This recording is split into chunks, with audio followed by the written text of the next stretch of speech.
Welcome to the March 4th, 2025 meeting of the Planning Board.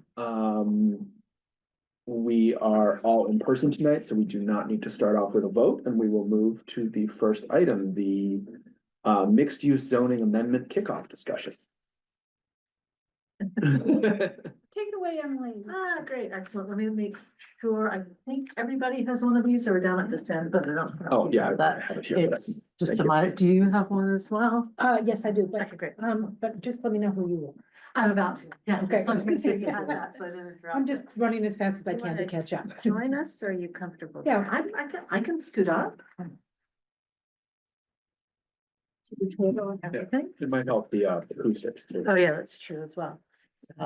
So for the record, my name is Emily Ennis of Ennis Associates. I am the consultant working with you on this project. And this project is looking at your mixed-use zoning district first. With respect to the MBTA communities, because there's a provision in the regulations, the draft regulations, that allows for mandatory mixed-use districts to count towards the unit capacity. So this memorandum and the first task was to evaluate section 4.2.3 with regard to the regulations and see what, if any, changes would need to be made, how much this would contribute to the district. So that's what this memorandum is about, and I'm going to walk you through it. And then second, if those changes are of interest, or if you want to look further at your mixed use, maybe not as an offset to the MBTA communities capacity, but just because you want to be able to have a mixed use district. The second part is to develop the zoning for any changes. I think you'll find as you go through that some of the regulations involve some trade-offs that maybe you do or don't want to make. So there's always the possibility that, yes, you want to change it, but not necessarily to make it compliant with the regulations. And that's the question we're starting to explore tonight. We do have two public meetings already scheduled for this. One is for June 17th.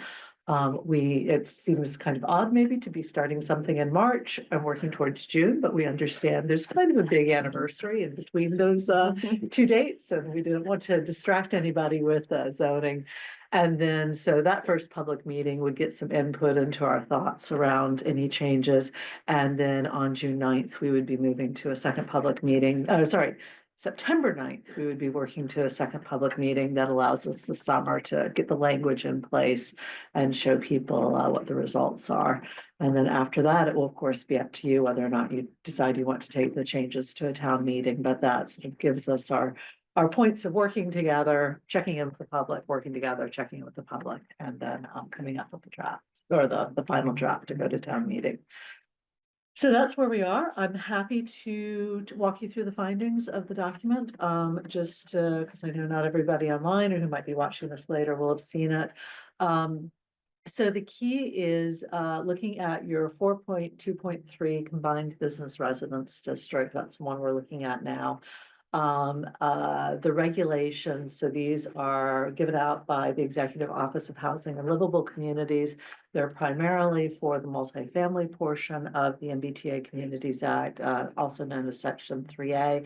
But there is a section in there that says if you have a mandatory mixed-use district, let's say it sits here, you can calculate, if it meets certain requirements, you can calculate the capacity of that mixed-use district and apply it to the overall required unit capacity. And then your multifamily district, whether the overlay or change-based district, however the community has done that, only has to meet the reduced capacity. However, some of the requirements, so they're not the same district. I want to make that very clear. You have one district that's mandatory mixed use and one district or one or more districts that's the multifamily, but that's the interrelationship is the capacity here reduces the overall unit capacity target. So with that, there's a couple of changes that you would have to make. First, there's the requirements in the regulations are in table 1. I did a comparison of the two of them. So on the left-hand side is the requirement of 72051C2. You have to love regulations, and that's what spells out what the mandatory mixed-use district needs to meet. And then on the right-hand side of the table, I've spelled out what you have in section 4.2.3. And the essential summary is the 4.2.3 is not currently compliant with those regulations. So you would need to reduce a couple of requirements or remove a couple of requirements. One is the affordability requirement. Right now, it's 20% for the development of 4 or more units with a minimum of 1 unit. So at 4 units, that would be 25% rather than 20%. You would need to actually reduce that down. Yes. I'm sorry, so Sorry, the table gives all of the detail. I should have said I'm jumping back to page 1 where the findings Okay. are. Yeah, my apologies for not giving that guidance. so we, um. So, our economic feasibility study, was 20%. So then in that case, you'd have to take out that requirement of 1 unit for 4 units, the minimum of 1 unit for 4 units, because that's actually 25%. I see. So either Oh, I way, you see. have to Okay, reduce okay. it down to meet what you need to match what you've done for your overlay district. Okay. The second thing is your open space requirement in section 4.2.3 is actually interesting. I haven't seen an open space requirement like that before. And the requirement is that the open. My adjective was unattainable. Slightly different perspectives, like, oh, for my perspective, it's like, this is a new one. So the requirement in 4.2.3 is that the open space must be provided as twice the gross floor area of the residential portion of the building. You can have a special permit to reduce it. Obviously, that's not going to work with the requirements of section 3A necessarily. I think the other part is that's not something we can model in the compliance model, so I'm just gonna flag it, because you get into an infinite loop, right? It's like, okay, here's my residential, oh, I can't do that in the open space, let me change my residential, now that does that to it, it doesn't work, so the likelihood is that EOHLC is going to view that as onerous, so you would have to change that zoning. You have a requirement for 100% non-residential on the first floor in the WCV. So if you were to keep this and all of the districts that 4.2.3 applies to, which is the B, CCCB, TB, I love zoning districts, NACB, as of right, and then the WCV, and then the LB districts 2, 3, and 7. So the requirement in the regulations is that no more than 33% of the ground floor be dedicated to non-residential uses, and the WCV, you have 100%. So if What you is were. the WCV? I didn't. West Concord West Village. Concord Oh, Village, oh, yeah. Okay. Thank you. So Requires for, ground floor. for Pat, the B is just the business district, which is in different places. Then we have Concord Center Commercial Business District, then you have Thoreau Depot Business District, 9 Acre Corner Business District, West Concord Village District, and then there's limited business districts. There's 8 of them, Mhm. which are these little one parcel or a couple parcel business districts that got passed before the Attorney General started regulating spot zoning. So like 59 Walden is a limited business district. It is just that lot. Okay. So, yeah, they're. And it there's doesn't 8 of them. happen, it doesn't happen anymore, but they did get, Yes, we have 8 of them. Like the There. boathouse is one, that's another district. Yeah, so there's 8 of them randomly in the different spots. But do we know how much residential there is in the what would West Concord Village encompass? Does that encompass That's, Um, yeah, that's mostly, Concord Green? No, It doesn't go that far. no, So it doesn't go that far. no, So it just really the is. village. The train station to, like, it's really just that Or road. gas Right, station, yeah. just, So there are a couple units When there's upstairs, a full apartment building, right, that's the ground. okay, Yeah, there were some apartments above some of those buildings. Mhm. right. So that might or might not be an onerous change, right? To say it can't be 100%, it has to be 33% is non-residential, but that part of 4.2.3 Or is could required. you just exclude West Concord? Yeah, Village? that is, yeah, absolutely. That is, that is 'Cause it another really option. Probably wouldn't change your calculation of 274 units. We just did those on the limited business district as a first run test. So yes, it wouldn't change that at all. The key change, though, that you would have to make, and I think this has been a sticking point for a few communities, is that the regulations require a parking limitation of, or parking space requirement for non-residential units of 0.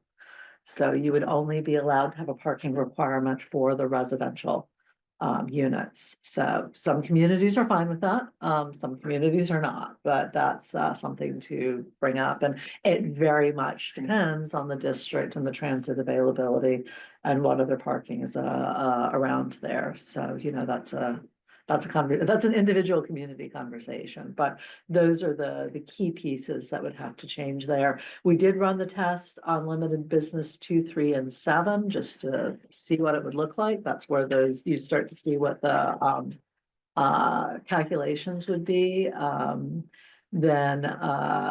And so basically what you do is it's very similar to the existing compliance model. The difference is if you've got 3 stories allowed, you're taking away 1 story.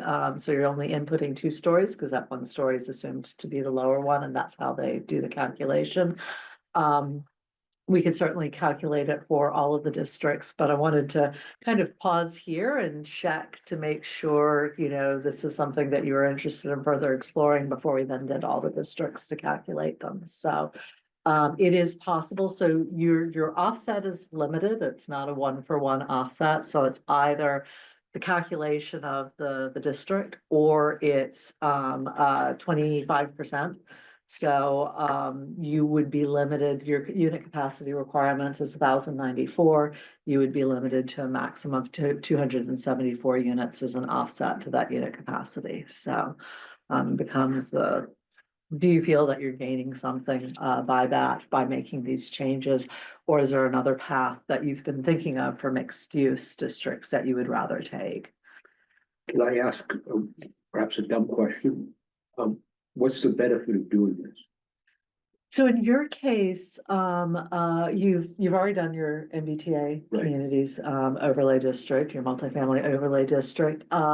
There's less of a benefit for you because you've done that, but it was just part of the exploration, part of the requirement of Mindscope was to explore it. Could be useful. I think looking at a mixed use Yes. application is a good one. I mean, Yeah. You know, I mean, we don't have a lot of that here in town, and I think it's something we should probably be looking Right. at. This is pretty complicated, though. This is very complicated. That, you know, I was asked as the first step. is Yeah, just no, and I'm not- check I'm it. just- Yeah, exactly. But I agree with you. It is complicated. Right. And, you know, as with any zoning change, it becomes, what are your goals for mixed use?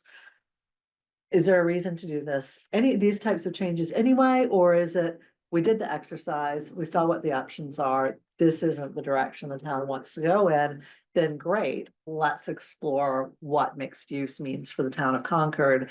And, you know, is this something we're modifying 4.2.3? We're creating a new district, the mixed use district that has different requirements, then that becomes part of our conversation, so. And so, just so I'm 100% clear, you applied this to the limited business district. And- Right. And those are currently occupied by commercial buildings, right? Mhm. And so this would be converting commercial space into mixed residential and commercial space. Were this to be applied to this to be those, applied, yes, okay, so, exactly. okay. So, and we did it as a test on the smaller parcels, just again, start to see what the impact would look like. But given, you know, be at least 5 changes you'd have to make to a fairly short section of your zoning.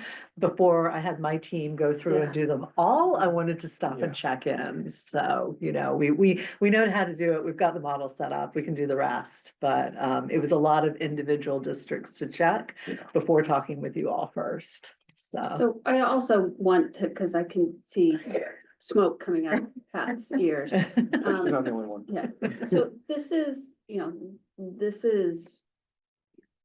is a project. Yeah. It's an this is- exercise. Yeah, this is the Exactly. initial I think it's conversation. beneficial.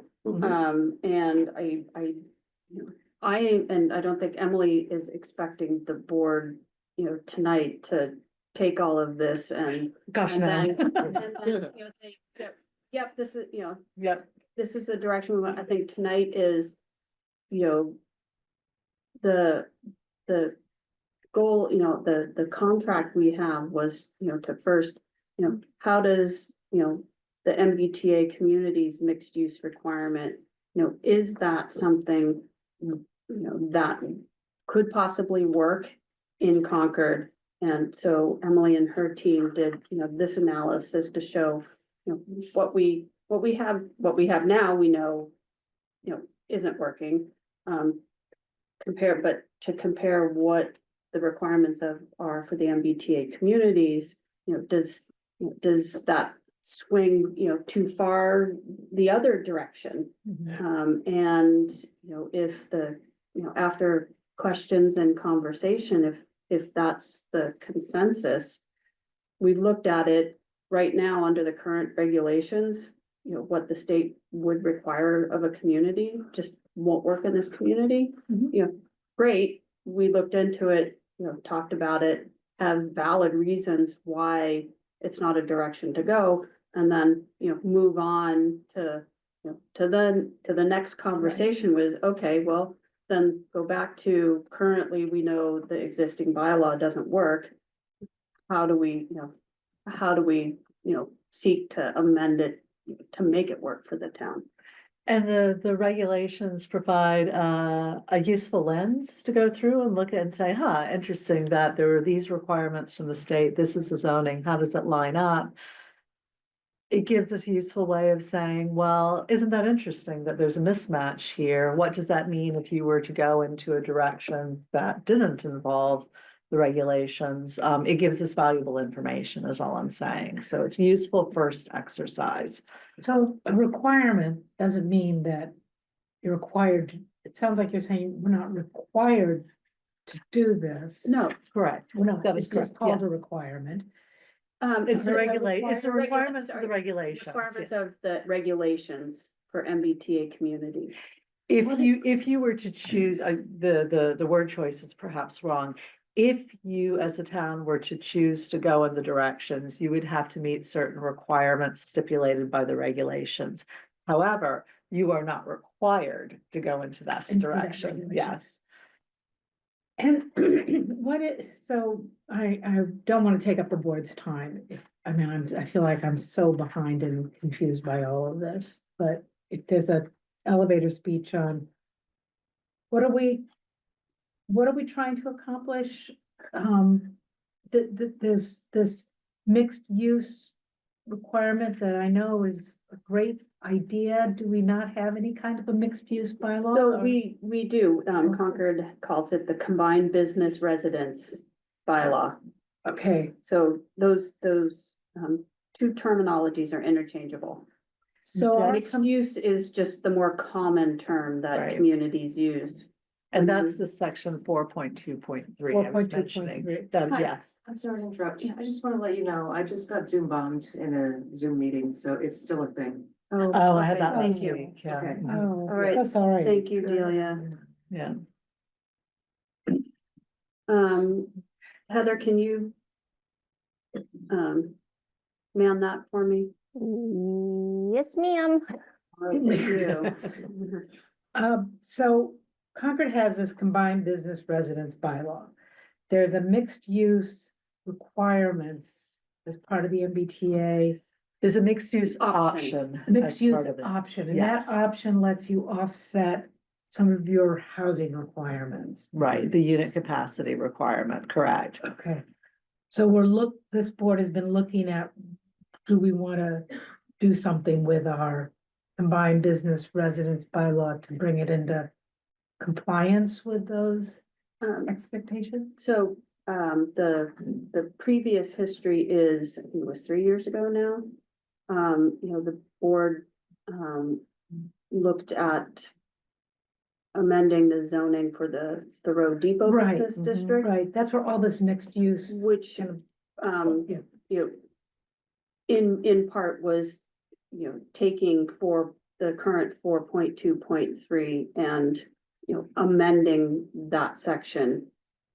So that didn't move forward, but the past, 3 years since then, the board has continually talked about, okay, well, then, let's look at ways of just modifying the current combined business residence section to at least, make it actually useful and, so that we get some type of, mixed use, development happening.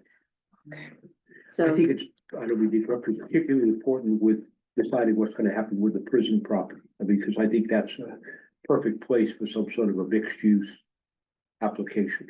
Okay.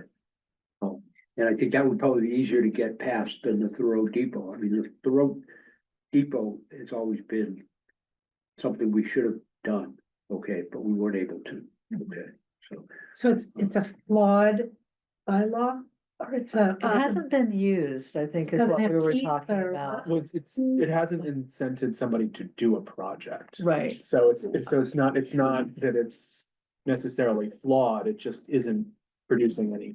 well, so, currently, somebody could, propose, a mixed use project. And generally, if you meet the requirements of the bylaw, you go through site plan review and, but currently, as it's written, nobody could do a project and meet the current requirements. They would have to get a special permit and get waivers to like the open space requirement. mhm, More than likely, you're gonna be looking at waivers, to parking. Right. Waivers to, there's nothing in the zoning bylaw that says, you have to. Have the parking located, behind the building and not, along the street. And, or between, the pedestrian sidewalk and the building, so. There are certain things that can be changed in the bylaw to one, make it. You might have a height issue. I mean, 35 feet might not be adequate for what somebody wants to do for, a store on the first floor and 2 apartments with 12-foot ceilings or something like that. Well, and but so also again, ground yeah. floor, ground Right. floor, not, commercial uses, those floor heights are getting higher. Mhm. Right. Particularly if you have a restaurant or something Right. because of the mechanical requirements, Yeah. so. The Yeah, that becomes an MBTA issue, communities is only 3 floors, right? so that. But now we're not talking about MBTA communities, right? Right, It's, you know, right. No, we're it's, talking how do you about- want to make that but- more But if we effective? could use the MBTA as the overlay district, you don't have to worry about 35 feet. But you wouldn't use the MBTA for the mixed use, because you can't have this, if. Putting aside whether or not this works with the MBTA as a reduction in unit capacity, you don't have to have the same height restrictions for them if you were gonna use for that. But then the question also becomes, do you just simply want to tweak? I mean, again, I don't expect this to be answered tonight. Do you just simply want to tweak 4.2.3, in which case it doesn't have to have any relationship to MBTA? Yeah. And this is just another question, because it talked about, along those lines, the limitations on non-residential use and the mix of whatever. Right. How does that play with the formula business? Does it not play well, or does it not matter? I haven't checked it against the formula business, but it's a good question. question. You know, It's because the worth looking at. MBTA Yeah, probably doesn't yeah. let you do those kind of local restrictions, I would think. Mhm. And that would make this DOA for what we're talking, I would Right. assume, but it's an an idea. interesting discussion to have, Mhm. but, for MBTA purposes, I don't see much appetite in saying we comply, let's comply more. By potentially opening a giant can of worms, maybe we should just look at. What isn't working and make it work better and not worry about the MBTA component. What Right. you're saying is this- that we would just look at tweaking 4.2.3 as a separate. As a issue. separate issue, Okay, not not connected mix with it up trying with the to MBTA. I'm just wondering if there's any of the business districts that would be applicable. It doesn't have to be the, we're turning 4.2.3 into MBTA, but is there any one of the business districts or mixed use districts that we have now that would be suitable, particularly in this issue about parking? I think parking is going to be the stumbling point for everything. I'm just trying to think, where would that not play a role? And I don't know all the limited business districts, just in my head, I can't think. Well, but if you think about new areas like the prison that you're involved in, I mean, you know, I think that's a good place to think about tweaking the regulation. Don't you think? I think we just have to leave MCI Concord out of the Yeah, it's gonna be its discussion. own- Yeah, no, because no, it's- yeah, no, I can It's gonna appreciate be that. its own Yeah. overlay district. Right. I would guess, and I don't think it's I gonna, mean, it'll be informative, maybe in some Right. ways about what the community really wants, Right. but I'm not sure that it will be something that we. I can also think elsewhere. the question is, and this goes to me not understanding the regulations, well enough, is I think if can you adopt an MBTA compliant mixed use district that's outside of the regular MBTA? It would have to be, it has to be separate. It has to be. Okay. Yeah, we're not Because the talking about only- them, yeah. I just did a quick around the map, and the only actual place that it looks like the MBTA overlays with the limited business districts is the paparazzi area, But that, but that's in the zoning district right now, so. Yeah, we need to so you wouldn't be talking able to about that. count, yeah, you wouldn't even be Yeah. able to count it, so. Yeah. so almost generally, I think would only be talking about MCI Concord.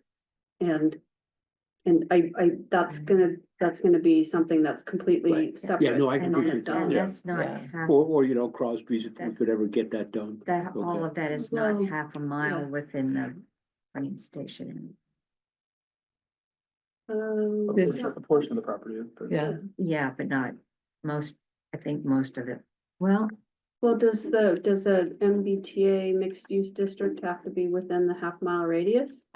don't think so. I don't I think don't so. remember a geographic requirement for it. Because remember the the multifamily district has to have that geographic requirement, but because the two have to be separate, Right. unless you had your multifamily here and your mixed use over here and the train station in the middle, I think that would get. Well, that's the road depot. Well, yeah, Yeah. but, you know, so the point is, it could be within the half mile. I'll double check, but I don't remember a Yeah. requirement that it must be within the half mile, so. Okay. But I'll note that. Pretty complicated, Emily. Oh, yeah, well, Yeah. that's why you guys come and go, right? Just to have these excellent discussions, so. So I guess, you know, it sounds like from the initial conversation, might be worth, just mapping out the rest of them, just to make sure, you know, seeing where the district is. And so we have a map, so as we talk about it, we're looking at it. We see where the multifamily district is. We see where all of these, one thing that you might want to think about is if you're tweaking your existing zoning section 4.3.2, do you want it to apply to all of the districts that it's currently applying to? Do those still make sense as mixed use districts? And that might be something that we could talk about, Yeah, the definitely. geography of that. So, Well, it seems to me that thinking about the MBTA has led us more to thinking about 4.2.3. Mhm. And maybe we should focus more on 4.2.3. three Yeah. as something that may be suitable in terms of the community, maybe certain aspects of it, if not all of it, Mhm. as the next pass, rather than looking through all the districts, because Okay. I can't see that we could relax parking to the extent that And would be they, necessary. and the districts really are spot zoned. Yeah. They are almost individual parcels for most of them, that it doesn't seem like it's worth plotting them out and discussing them Okay. individually. Those Okay. are those 8 districts? Yeah, Yeah. they're literally like, All right. it's almost. Well, there's a minimum of 5 acres anyway. For the MB, for the MBTA. multifamily, there's an amendment of 5 acres. But not yeah. for the multi, Mixed not for use? the mixed Mixed use. use, right, Oh, right, okay. yeah, So like, it's a different. This is component of Conway it. Center.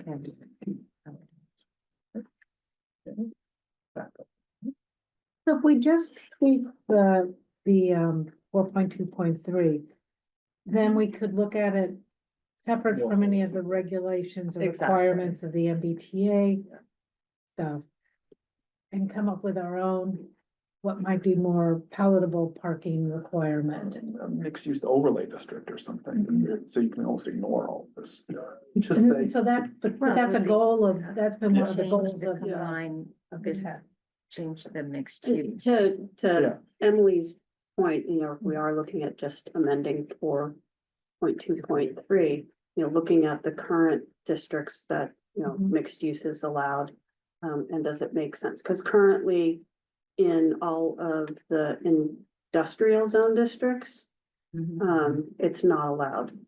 So, Yeah, you but, have an industrial, combined industrial business Mhm. residential, which we did not look at, but right, right, so, you know, that could be like a next step. You have, you know, Baker Ave extension. You know, is that a place where, you know, it's limited industrial park? But there's no, there's a couple, you know, there's what's Trashology, yeah, some But- small manufacturing, but. but there's no other manufacturing or industrial happening on Baker Ave and Baker Ave Extension. So is that something to, you know, think about? Like West Concord Industrial. Mhm. Yeah. Yeah, West Concord Industrial is green, the green industry. mostly. So I mean, there's a lot of options to think about, but I think starting with 4.2.3 is a great place to start. sounds reasonable. Yeah, Sounds like a plan. Sounds great. all right. Thank you. So what would it take to convert some of those office buildings over on Baker Avenue into apartments? You know, you read so much about that in Boston and stuff, where this excess office space. A lot. It would, A lot. the floor plates would have to work. So one of the problems with office buildings is that if the floor plate's too deep, you don't have sun coming in the middle, right? You could have your units here, you could have your units here in terms of a double loaded corridor, but Right. you've got this section in the middle where the light's not getting to it. Okay. Though older buildings in office or in office buildings in Boston are easier to do because they were built when you didn't have a lot of electric light. It was Okay. expensive, so they have more windows. Getting to the deeper floor plate, it makes it Okay. really tricky. It's not to say that it couldn't be done, but it's a lot more Yeah, the buildings that expensive. you see that are built like H's. Right. Yeah. Right, Easier to convert than these big, deep yeah, Yeah, glass buildings. yeah. I can remember even looking at some of them for office space back when I had an Right. office in Boston. And I'm looking at those. I don't think anybody's gonna want to be in the middle Yeah. here. Right? We're all gonna be hogging the windows and putting the conference room in the middle. So, Interesting. so yeah. Thank you. Mhm. But the infrastructure's there, so Right. you know, your problem is you're having to take down some or part of the buildings, that gets, but the idea of reusing office parks or allowing a mix of residential with office parks, that's becoming much more popular, so. you know, Well, people everybody's living trying to closer- figure out how they can reutilize this space. I mean, Absolutely, they're yeah. Taking these supermarkets and making them into, storage things I've Yep. noticed, okay, you know, I mean, everybody's trying to figure out what to do. There's a Christmas tree shop that used to be on Route 1 that is now an indoor recreation place, so Yeah, they've. I think the Natick Mall took one of them and turned it into indoor pickleball court. Yeah, Yeah, a putt shack. yeah, But- exactly. But whether that's working or not is someone else's question entirely. Yeah, no, I know, but it's better to think about utilizing that space than to have it sit vacant. Right, exactly. So, and if you can reuse it rather than having to take it down, Right. even better, so. Right.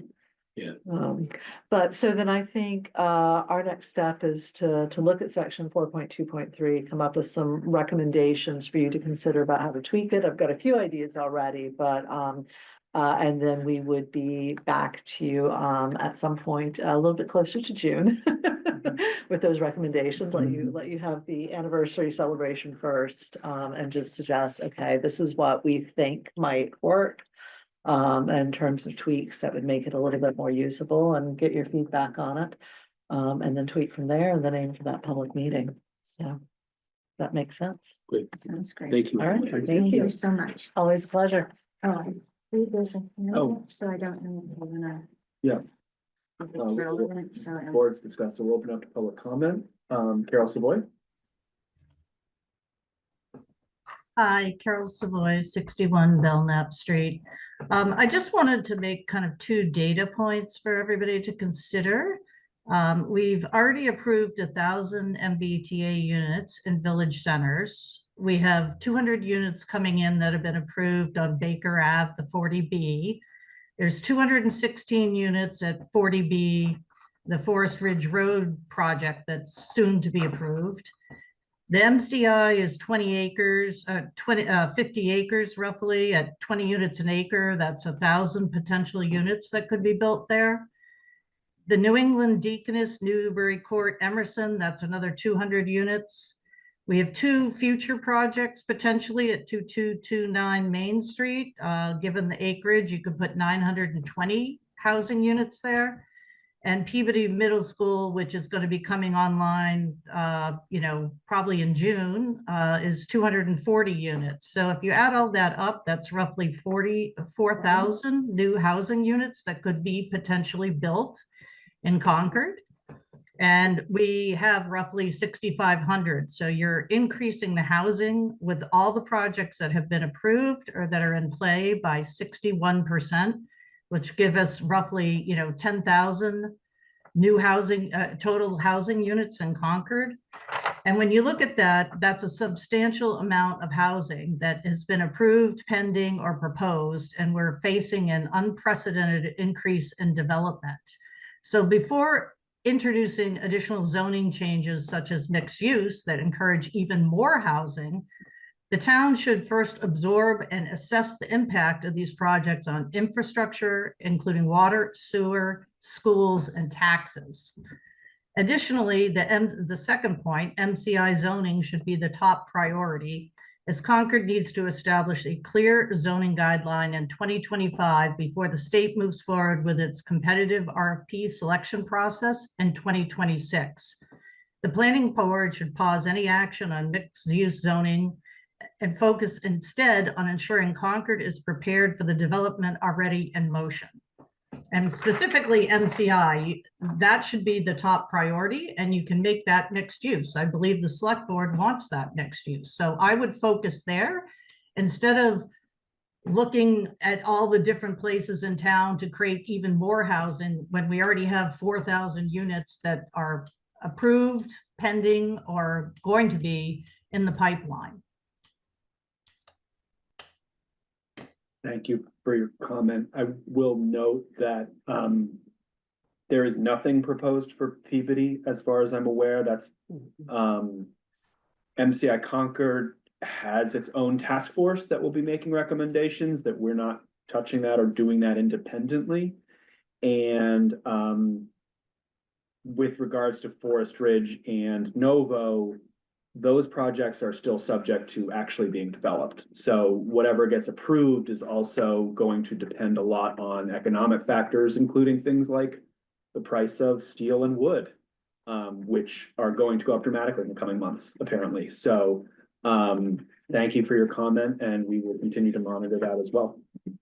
there any other Just a comments? quick question, Andrew. So the planning board is not responsible for the zoning at MCI Concord? I thought you guys were supposed to do the forms-based zoning there. You were gonna give it different zoning or work on that. The planning board is not doing that?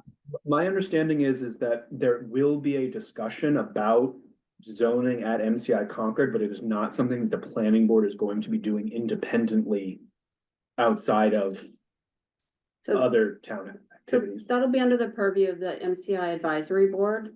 And they will move forward with the visioning process, and then they will move forward with the zoning process. At that point, the planning board is considered a primary stakeholder in that conversation. But that process is through the MCI Advisory Board. Right. Well, I still think it's a big project. It gives us mixed use. And there's so many other projects that are coming online that have been approved. And I believe the Peabody School, it gets, if it gets voted at the town meeting, it goes into the hands of the select board. I believe after town meeting, that's something they want to vote on. And then it's a question of what you want to do with it. So that's another thing you might want to, consider, because that is, potentially more housing. Right. So there are a lot of housing projects, and, I just think we need to absorb them versus keep coming up with new ones before, when you have 4,000 new housing units coming online. That even if we get half of that, that's a tremendous amount of housing, and that's a tremendous change to this town. And I just don't understand why you feel you need to bring the mixed use forward. Okay, thank you. Are there any other questions or comments from the public? Thank Not, you, Emily. thank you. Thank you. Thank you all. Nice to Thank see you. you. Nice to see you. Safe drive home. The next item is 7:15, the definitive subdivision public hearing. In accordance with the provisions of MGL chapter 41, section 81T, in the town of Concord subdivision rules and regulations, to review the definitive subdivision plan application of Paul and Deborah and Paul Okeneff for the improvement of a new roadway and the creation of 2 new building lots at 61B Walden Street, parcel number 0274-2. And I believe the applicant's engineer is here to Yes. go over. Oh, sorry. You can finish. No, No, go right no, ahead. we're turning it Oh, over to you. So- Okay, great. All right, so my name is Robert Melvin with Stamsky McNary. I'll be representing the applicant on this project. I believe we are also joined by the applicant's attorney, that was Jonathan Silverstein, and as well as their realtor, Laura Ballestero. All right, I will just start by sharing my screen here.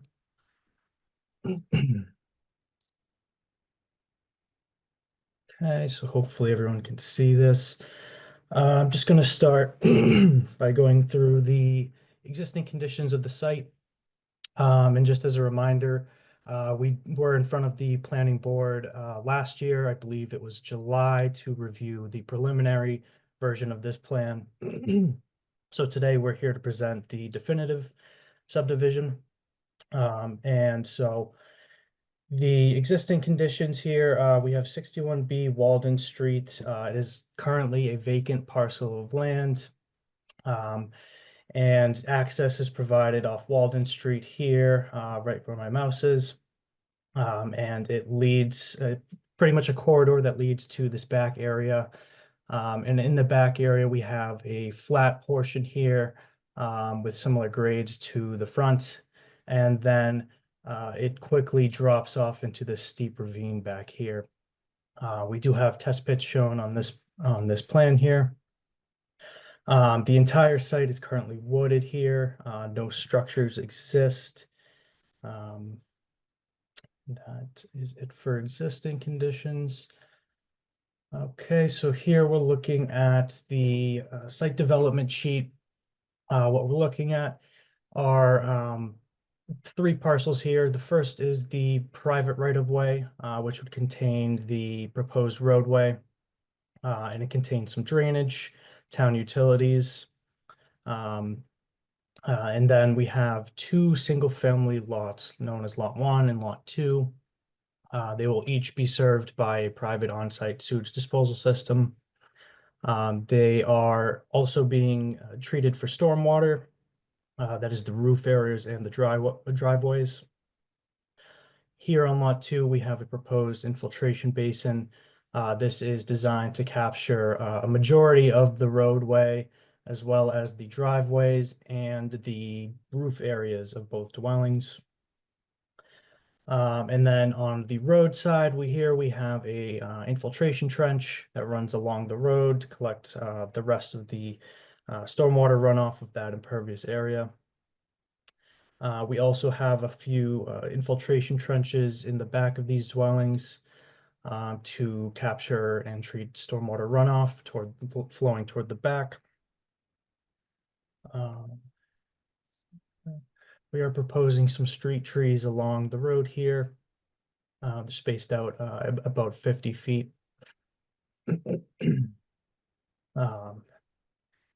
And now I will just go through some of the waivers here.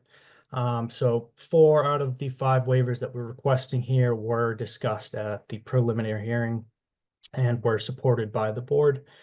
Just to go through those, the first one, we are proposing a slightly smaller right-of-way width for the roadway, but that is only in this portion of the roadway as it transitions to Lot 2's driveway. The main portion of the road does contain the required 50-foot width. So that is the first waiver, and then the second waiver we're requesting is the total width of the proposed roadway. The regulations require a total width of 22 feet of pavement. Here we're providing 18 feet plus 2-foot shoulders on either side of the road. So the total corridor width of 22 feet. The third waiver we are seeking is to construct this T turnaround for fire department access in lieu of a cul-de-sac. I will show you real quickly. We have a proof plan that does utilize the cul-de-sac, and we can see it just takes up much more area and requires much more fill, much more earthwork overall. And so that is the reason why we're requesting that waiver, is to really reduce the amount of pavement and total earthwork. The fourth waiver requesting is to not construct a sidewalk for this roadway. We believe that there will not be much foot traffic along this private roadway, as it is only 2 single-family dwellings. And it would also save on pavement. And then the fifth waiver we're seeking, which was not discussed at the preliminary hearing, is to not provide any street lighting along this roadway. For similar reasons as the not providing a sidewalk. This is a 2-lot subdivision. There really shouldn't be many people accessing this roadway. We do not believe that street lighting would be required. And then just to get into a little more, we have opened a discussion with the tree warden regarding any trees that need to be removed at the front of the site here. That's in the Walden Street right-of-way. We are still currently in discussion with Concord Municipal Light, as well as the owners of the utility pole regarding its relocation. And I'll just zoom in real quick to show you guys that. The existing utility pole number 52 is located here, sort of in the middle of the proposed roadway. And the proposed relocation would be adjacent to the road surface. I believe that is 2 feet off the road surface here. But we are still working with Concord Municipal Light, the engineering department, as well as Verizon and Comcast to go over the specific details of that relocation. And it will require select board approval. We have heard from, I believe, almost every town department and received comments from them over the past few weeks, I believe, except for the police department. So we have been making a few changes already. in response to engineering comments. So we've satisfied a majority of those, but we do still have a few other comments to address here, most of which are very minor, and we don't see having a large impact on the development. I believe back in January of this year, we attended a meeting with the Board of Health to review this project as well. And they have approved the project with, I don't believe any particular special conditions. And I believe that covers it for my initial presentation. I'd be glad to take any questions.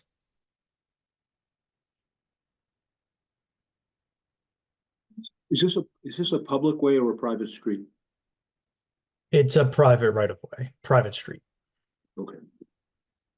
I had a question, if you could show us, I didn't see it in these updated drawings. We did see it in the previous set of drawings, but I couldn't tell really what the slope at the back looks like now. And it was, The slope at the back of the buildings here? yes, just sort of, what is that degree of slope? I couldn't really make a determination. Right, so lot one in If that particular. was the same as we saw in the prior set. Mhm. Yeah, so lot one in particular here, what we're looking at. For this backyard area, we have a proposed retaining wall here. Less than 4 feet high. So we're giving them enough backyard space to make it usable. It is a walkout dwelling. And then on the downside of the retaining wall, we do have our infiltration trench, and then we are proposing grading at a 1-to-1 slope to catch up back down here. The reason why we're going with a steep 1-to-1 slope here is to avoid having too much fill. If we're chasing this down with 3-to-1 or even 2-to-1, I mean, you end up just filling pretty much all the way down to the bottom of the ravine here. Then if we look at lot two. But I'm sorry, do you have a profile of that, or just, I mean, I can see the numerical numbers here, but in the previous set of drawings, you showed us what that slope looked like, and you didn't have the retaining wall in, and I just wondered if that changed the slope behind the house. Are you looking for the existing conditions? No, Okay. no. I think sheet Well, it 4, was- we did sorry, see Existing conditions, Mhm. but I wondered what it would look like with the revised plan. Right, well, I can't recall showing a profile for the back of the houses there. And we could certainly look into providing something like that, but I do not have anything currently that would show a profile of the backyard of those houses right now. Okay. And for the preliminary plan, I'm not sure there would have been. I get, it was the existing conditions, I guess, so, Oh, okay. but I just wondered with the retaining wall, just how, Well, it's gonna drop a foot every foot. So think about that. that's what I'm thinking Yeah, about. oh, no, yeah. It's like, It's a diagonal basically from the ceiling just down 10 feet. I mean, that's what you're looking at, it's just. right, it's Right. just, It's gonna be a pretty severe slope. That's Yeah, a pretty much, that's a pretty severe slope for the construction of the residence. Mhm. And that is, that's a different issue. that's a Yes, different, right. that's a Right, yeah, different yeah, issue no, than the yeah. construction of the subdivision road. Right. So that's something Okay. where we wouldn't be interested, we wouldn't have a pony in that race. It's not part of your jurisdictional responsibility under subdivision control law. As far as how each lot gets constructed. You know, cause they could move forward and build the subdivision road and not construct any buildings, you know, on these two lots. You know, that's a separate, you know, building permit. some of the question, one of the questions raised by engineering division is, that will need to, be looked into is, you can have, for the earth removal and earth fill, they may need a special permit to construct each individual dwelling. If it's, more than 1,000 cubic yards,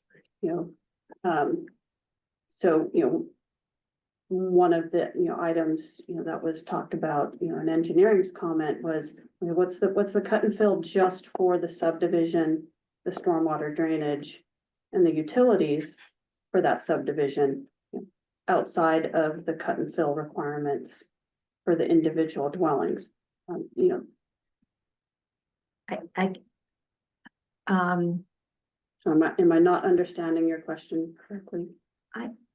No, you are, but I'm just sort of wondering,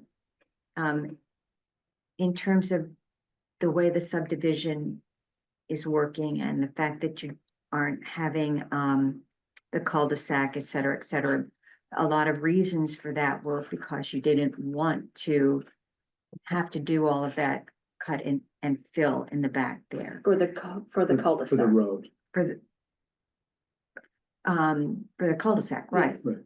But if this is so much of a vertical grade that it's really not feasible to build it, then you're gonna have to bring in the cut and, the fill anyway, right? So that's kind of what I'm saying, are we giving you a pass on the cul-de-sac? But then we're gonna find out that you still have to bring in the cut and fill anyway, so. I would have no That- reason to believe that it's not feasible to construct that slope. I mean, I can't, I really can't think of any reason why it wouldn't. So I think maybe Okay. this is, I understand your point now, so this may be, just an additional conversation with, the engineer and CPW engineering, because from a constructability standpoint, yes, you can construct a 1-to-1 slope. Right. What are the measures that need to be in place to make sure that slope stays stable? That you don't have, significant, runoff, that, then, down slope, basically the hillside, lets go at, sometime or, so, that just may be, that's definitely outside of, my expertise and wheelhouse. I know it's an issue, but so that may be just a conversation that we can, loop engineering in to make sure that, they agree that, that proposed 1-to-1 slope, how it's being designed with that infiltration trench, on the backside of the retaining wall, is sufficient. They would still get stamped drawings before they get that anyways. Correct. So someone's gonna have to put their PE stamp on and risk it, so. And, additionally, even with this, the total subdivision with the development of the homes from a stormwater management, they're disturbing more than an acre. So, they will need to do a stormwater pollution prevention plan and a long-term operations and maintenance plan, as part of the subdivision. And so, but I think, we can have, Robert and I can schedule something with CPW engineering. I mean, there's a couple of other items that, are still a little outstanding for, for engineering. And I know everybody got the report kind of, late. So, my hope is that this can be at least continued. What about the fire department? I didn't look, Yeah. where did? The police department was. The fire department replied this morning, they did not have any issues or concerns. Cause I concerned about the narrowness of the roadway. They actually had Right. answered it the last time, if I Okay. remember correctly. Yeah, So they did not have any issues with the subdivision. Or the turnaround ready. Correct. Okay. But, that just came today, so. So if I could just make sure I understand this, one of the rationales for saying, okay, it's okay to have the T, not the cul-de-sac, was that we didn't want to see all that fill coming in. That would be not in the community's best interest. Right. To have, you know, all that grading, all that tree For the removal, purpose of. all the building cut, all the a- fill. Yeah. For the purpose of constructing a cul-de-sac, a compliant cul-de-sac for 2 units. Okay, so what we want to hear is that that's not gonna happen. That it's feasible to do what they're saying they're gonna do. Because otherwise, we've granted a waiver based on something that can't be done, is that? So it is up to the applicant to provide the reasoning and justification to the board for the waivers that they are requesting. And to Linda's point, with the preliminary plan, you know, the board did, you know, state that they were, you know, in agreement with that requested waiver based on the amount of grading and tree removal and cut and fill that would have to be done for the compliant cul-de-sac.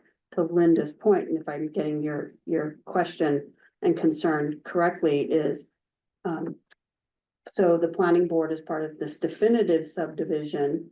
You know, again, the same reasoning for granting that waiver, but now that, you know, more definitive plans for the actual, how the lots would need to be constructed. Is there the same amount of tree removal Right. and grading Yeah. and fill that you would have had to do if you did the compliant cul-de-sac? If I'm understanding correctly. Yes, Yeah, that's what I. Yeah. The kind of. And that's our job, is to just make sure that we're not giving waivers for. Right, there has to be a public good, you know, A and, public good, you know, yeah. benefit. Okay. So I think, you know, having the applicant, you know, provide a little bit more detail on, you know, like cut and fill. You know, here's the, you know, estimated cut and fill and area of tree removal for a full compliant cul-de-sac. And, you know, and that doesn't even factor in the actual construction of the dwellings. That would just be for that conceptual plan. And then, you know, comparing that to, now we have, this is the cut and fill that for this, you know. Right. Definitive subdivision plan with the waivers. And the cut and fill for, you know, approximate, these are, you know, all approximate for the dwellings. And, you know, provide that factual justification. It's still better than a fully Right. compliant Cul-de-sac. cul-de-sac. But you're right, we should ask for that. I think they can it- just look, I It don't have, has, you I'm know, sure they can, by eyeball know that it works, but I can't. So I just want to make sure that I think in engineering's letter, they, you know, they'll, did ask for more detail Okay, on, okay, you know, the all right. cut and fill analysis and. Cause, you know, just based on numbers, you know, they're at 3,000 and, you know, that would be, you know, a requirement for, you know, a special permit for. You know, for one or, you know, the other, so, you know, being able to divide it out. You know, and I think, you know, we also, you know, talked about. This is similar to another subdivision that requires a lot of earth removal. You have the tree preservation bylaw where the work for the roadway, drainage and utilities isn't subject to it, but the construction of the lots, it is. But they're not gonna, you know, realistically, they're gonna go in and they're gonna do all of this earthwork at the same time. So we need to be able to establish before that earthwork starts, what are the trees we're mitigating for under the tree preservation bylaw? So, you know, that, you know, is, you know, that also, you know, needs, you know, that'll, you know, be a condition, you know, they're gonna have to provide that information, you know, prior to earthwork. So it's kind of similar with the cut and fill analysis, you know, being able to separate the two out. And I think also, oh, go ahead, Robert. Yeah, I just wanted to clarify what you guys are looking for exactly here. With regards to the cut fill analysis, you know, well, I'll tell you what we can provide is a breakdown of what it's going to take for the subdivision roadway as well as drainage. Similar to what we did originally, we can provide a breakdown per lot, which would account for, you know, dwelling construction, septic system, any drainage associated. And then we can also do a comparison to the proof plan using the cul-de-sac. And we can provide that, but what we couldn't, or what would be very difficult to do would be to provide an analysis using the proof plan and looking at the individual lots there, if that makes sense. Because what we'd have to do is really, we'd have to design the proof plan fully in order to make that full comparison. So I just want to make sure or kind of ask what exactly you're looking for in this type of analysis.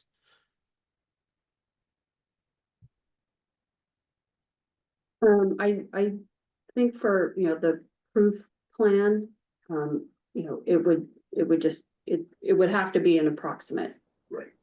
Yeah, I don't, you know, there's no expectation that you're gonna, you know, go through and completely design, you know, out the proof plan to come up with, you know, what the cut and fill analysis is. So just, Okay. you know, the back of the envelope, Put as Cat- many disclaimers on it as you. CAD analysis. I mean, I don't, you know. Yeah, there's no expectation that you have to, you know, design out the proof plan.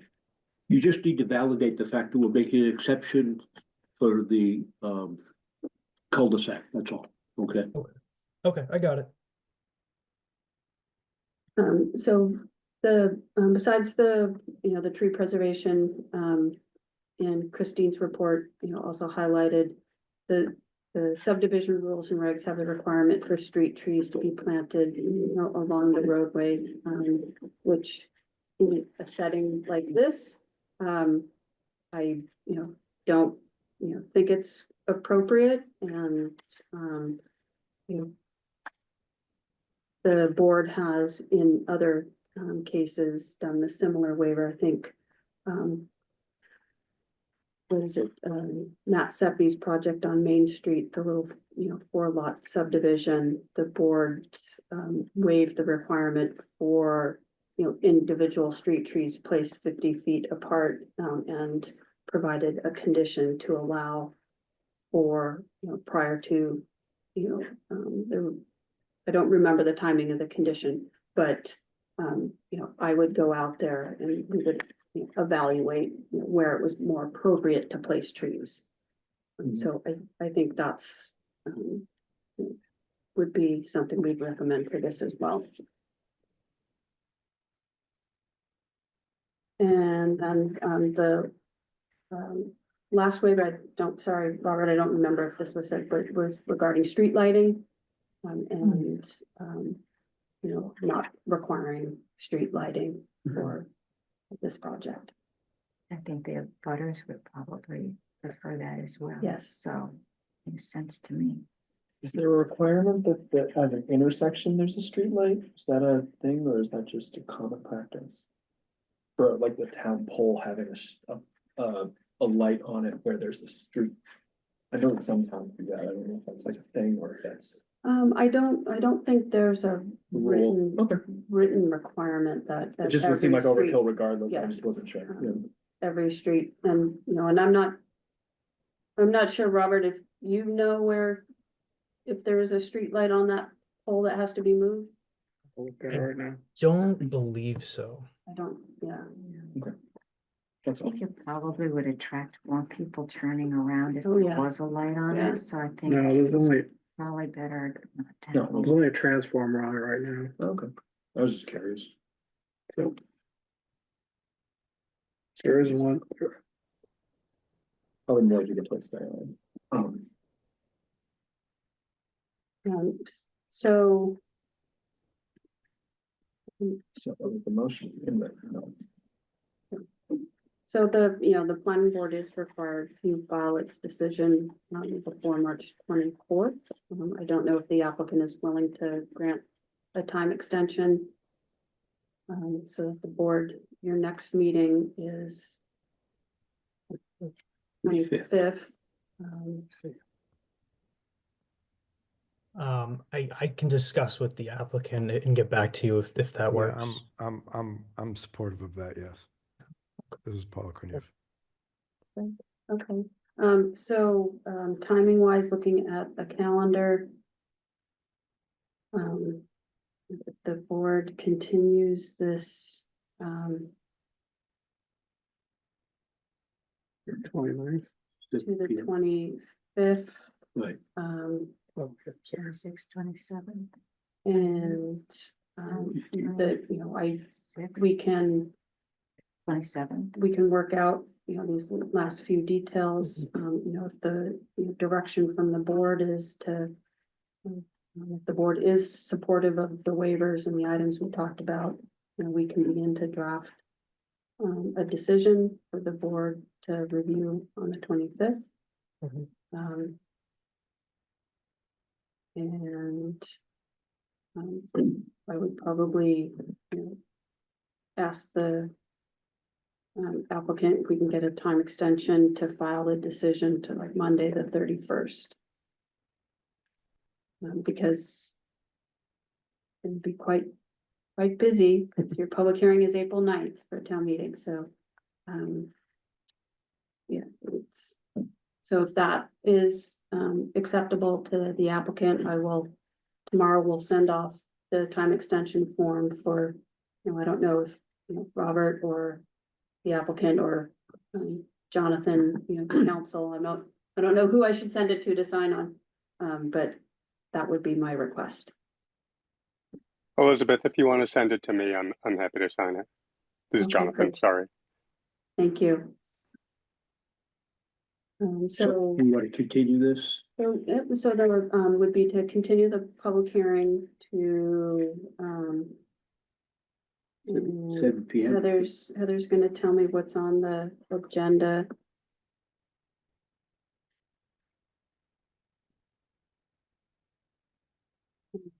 I'll get to it first. The 25th. Currently, what's on the agenda is so this could be continued to the 25th at 7 p.m. And the board should accept the grant of a time extension to March 31st. Make a motion that we continue this application for 61 Walden Street, parcel number 0274-2 to the meeting of March 25th at 7 p.m. And that we request a time extension. Accept the time And extension. we accept the time extension till March 31st from the applicant. And do we have a second? I'll second it. And then all those in favor? Aye. Any opposed? Oh, great. Thank you. Thank you very much, guys. Have a good night. Thank you. Okay.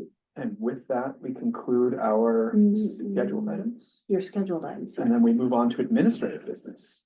So this is real quick. All of the board's warrant articles got submitted, have been included on the warrant. And so at this point, I will be moving forward, putting together draft presentations and just need to know who is going to do which article. So I believe Sue would like to do the housekeeping article. Absolutely. Let's go. Consent And calendar. leave it like- Yes, overload. So we have the sign bylaw. Which I believe will also be on a consent calendar, but it will need to be a presentation at the public hearing. There's the floodplain bylaw amendment. The ADU bylaw amendment. a member of the EVC, I imagine the chair will do the commercial parking and the accessory retail. Matt, I did confirm with Matt Johnson, which he was on earlier, but he sent me an email confirming that he will do the presentation for the PRD. Good. And then the last one is the joint parking. So we need one for joint parking. I'll do that. Okay. And then sign bylaw. Pat, the rule usually is that the very newest member doesn't have to do one. Yeah. Excellent. Right. What do you think's not gonna go on the consent calendar? What's the 'Cause I'll most, take that. I can take the one, taking the Linda precedent of being the chair and taking a bullet for the team when it comes to. ADU. What's the hardest one? Andrew gets ADU? ADU. That's fine. Yeah, Perfect. I was Um, gonna take the one, oh, and Can you're we gonna take do that? the joint parking? And Mark's gonna do joint parking. do you wanna do that or you want me to take that? Yeah. one? I'll be around. Okay, Joint parking, Mark. So the others are sign bylaw and floodplain. sign bylaw and Floodplain. floodplain. I'll do the sign. I'll do 'Cause- the floodplain, 'cause because you which one- already which did one? one once. Yours is Well, floodplain last year, right? Yeah, and it went on the consent calendar. Yes. So which Yeah, one, I They're think the both sign gonna bylaw, go on. They're both They're gonna both go. gonna go on Yeah. likely. Yeah, yeah, well, So for the floodplain, we are working with our GIS team to notify those particular property owners where the floodplain is, is changing. I think for 99% of them, it's actually getting smaller. I believe there's like one property owner where an outbuilding, a shed or something looks like it is gonna be in it, but nobody's, dwellings are being impacted, so. And so I let the town moderator know today that was, what we. Prior to the public hearing, so that those people can come and. How many properties are impacted? Do you remember, off the top of your head? I didn't think there were that many. There's a few, properties, but, Right. a lot of it is, undeveloped parkland. Right. Yeah. Large areas of, existing floodplain already. Right. Individual homes, I'm not quite sure, but it's not that many. Yeah. Maybe 24. Okay. Where it's, getting, and there are actually some, properties where the homes are in it and the homes will actually be out of it, which for That's a good thing. those property Right. owners, Yeah. that'll be a significant benefit. Yeah. that's good. The day, and just because this was raised at our coordination meeting today, in the warrant and the map, it says effective July 8th, which most of the times when there's zoning map amendments, it's effective, that we would say like June, the day of town meeting. But because this is tied to the FEMA, the flood insurance rate map and adoption of the flood insurance study, which will not happen until July 8th. So that, they technically, they can't go into effect until FEMA actually adopts them. But I can imagine like for some of those property owners on July 9th, I'd be sending this to my mortgage company. So, all right, so we have Andrew's ADU, Mark is joint parking, Sue is housekeeping. maybe we should give that something to Abby. Sure, you have a lot on your plate, we can give Abby the sign bylaw. Okay, Oh, and you'll do the floodplain again? I'll do the You're floodplain. gonna I'll- go Mr. I'll do- Floodplain. Yep, do it again. Well, we'll do, floodplain, so is that, Marcus, so 1, 2, 3, 4, 5. Yep, okay, great, So thank you. with those. Oh, what about accessory retail? That will be EVC. Oh, that's right. Yeah. That's right. And Sorry. same with EVC is that in the the- commercial parking. Yep. And then PRD, not confirmed to you, we'll do that. So all we have to do is, we just have to recommend action, right? Is that how, that would be our role in this, right? Yeah. Or not. So, and I did also confirm with the town moderator, about getting, draft motions.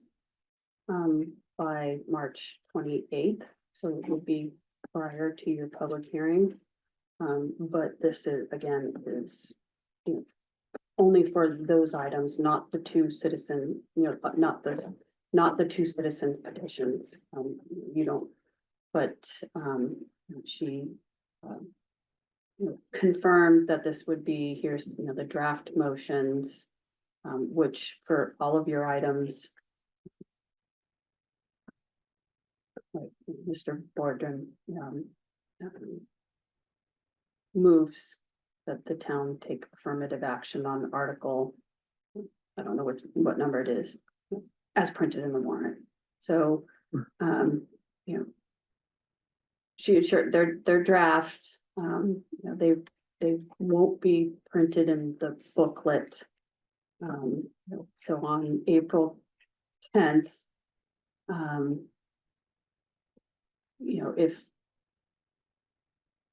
if some of, the article, as you move forward, what gets printed in the booklet, does not mean that, the board after your public hearing cannot, change your motion. So.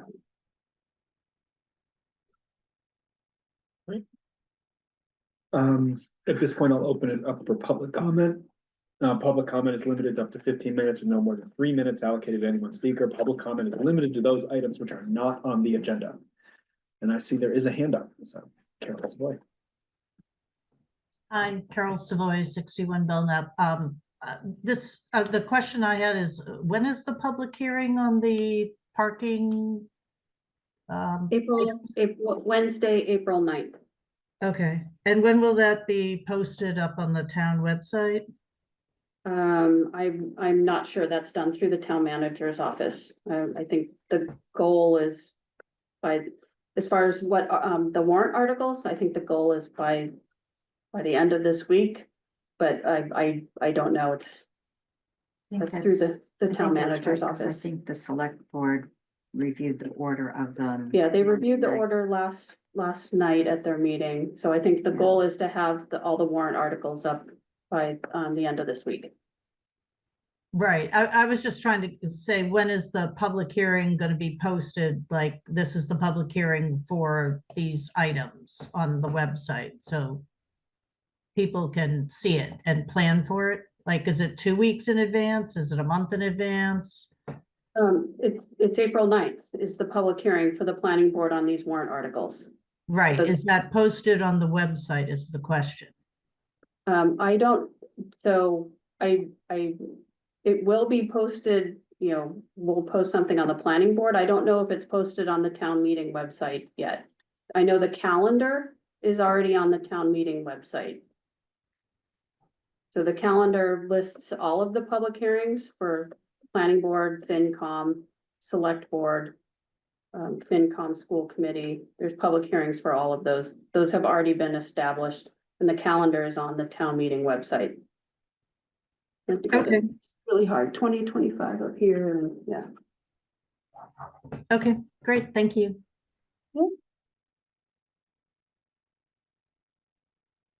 It is posted. Alright. Yeah.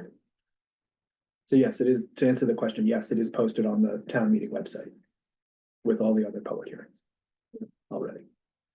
And not seeing any other public comments, we will move on to the last couple of items. Planning board liaison and town planner updates. So let me see, my updates.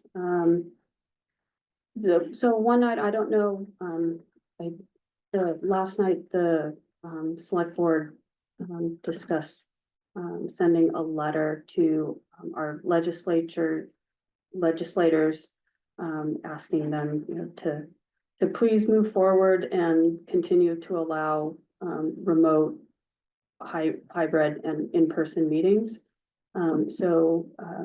MAPC has sent out a request to all of their communities So I didn't, they have a, a standard letter. I didn't know if the planning board wanted to also, just send in a letter of support for, because I think March 15th, is the end of that, remote meeting to allow remote meetings, which, this board doesn't have very many, but every once in a while. So with that change, if somebody had to be remote, they wouldn't be able to participate, they could still watch, I guess, is that the thought? Or how's the town dealing with that? Well, we would, we'll continue to have hybrid meetings, so for, people to Mhm. participate. But, I think currently as it stands, board members would have, you would have to have an in-person meeting of some fashion. That'll probably get changed, so don't you think? I mean, people have gotten so used to hybrid. Well, so, there's 351 communities in the Commonwealth and some of, some of them, meeting in person every time, is really challenging and, for them to be able to meet fully remote, has opened up a lot of, potential. I also think that having that option, increases people volunteering to be on board in committees. I mean, I'm gonna speak for myself, but I'm in support of it because again, wintertime, if we get a snowstorm, we could lose a date and that just backs us up could back us up. Someone's sick but not, down, they can at least attend the meeting, Someone has a right? childcare issue, they can still Exactly. be here. Yeah. I mean, I know it's an issue for you, it could be an issue for me and also for Abby at this point still, so. I think in future members as well, so for me, I'm all for it. Yeah. So, if somebody would like to, I'll draft something, if somebody'd like to volunteer to just review it and Yeah. I can sign on behalf of the board. Yeah, I can do it. Okay. Yeah. All right, great. Awesome. Other, the Board of Appeals, as I said, so they've met on February 27th for Forest Ridge Road. It's been continued out again to March 13th. It's, it's chugging along with a goal to have a, final decision at the beginning of April. So that's moving forward, still addressing some issues and concerns. And additionally, I know the board was aware of the land court did issue a decision and judgment in favor of Symes development for the earth removal for 1450 Main Street. The Board of Appeals has scheduled a special public hearing on March 20th at 7 p.m. At which time they are just discussing reasonable conditions for that earth removal permit. So town staff has been diligently putting together, working with town council on developing, a list of conditions based in part on conditions that the planning board had set with the definitive subdivision plan and conditions, recommended conditions from the outside consultant who reviewed the earth removal permit. So that'll be, a public hearing and conversation on the March 20th. And let's see, I'm trying to think of anything else if, Linda, what's it? MCI Concord, I think, is planning 2 large public outreach meetings. I think the first will probably fall, given how hectic things are to schedule. Looks like it's going to be after April break.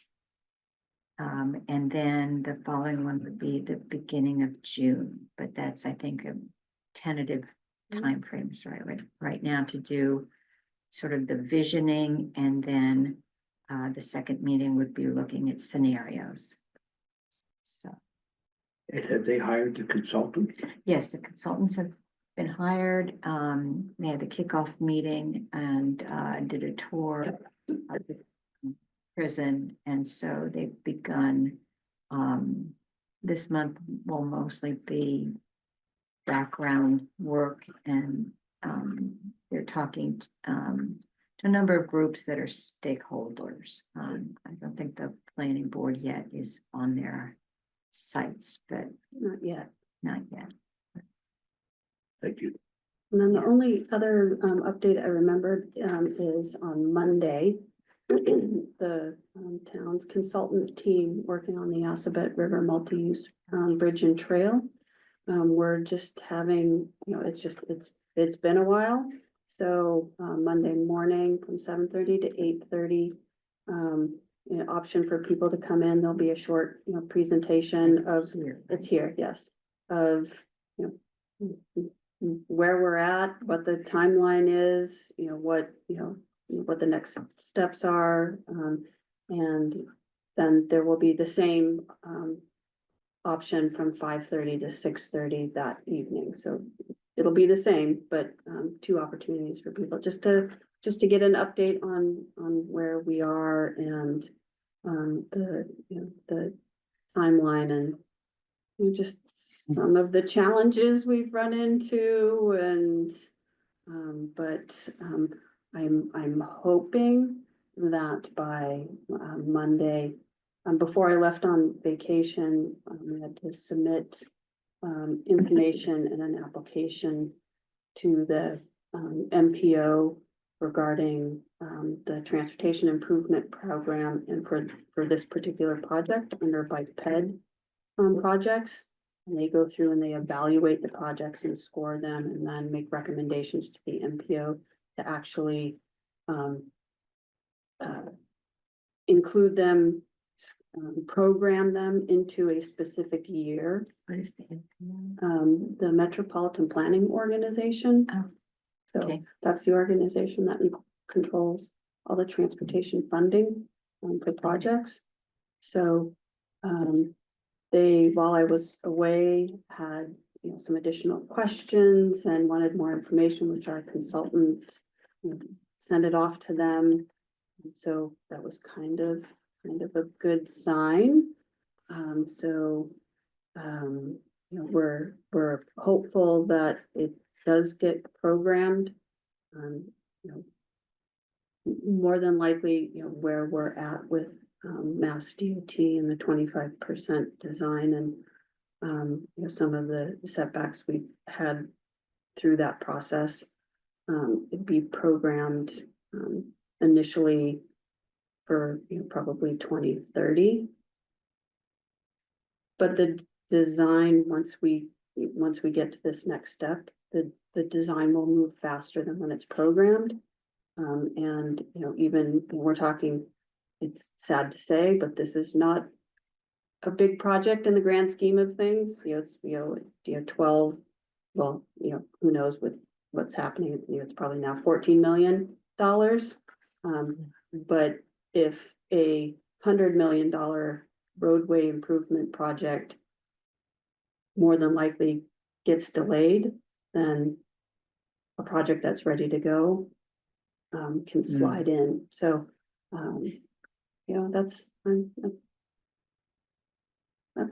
my dream. Aim high. So that's all I have. Great. And then the last item we had was minutes. Yes, there's two sets of Two minutes. sets of minutes. I'm trying to find the dates. They were January 28th and February 11th were 2 minutes that were provided. I know I read through them and didn't see anything after both Sue and Linda, I think, commented on them. So I saw at least in the draft titles, that's how it was commented. So I don't know if anyone else saw anything or had any comments.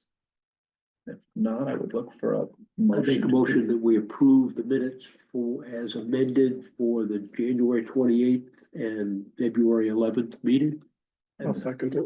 Awesome. All those in favor? Aye. Any opposed? Nope. Great. It's unanimous. And with that, that's the end of our meeting tonight.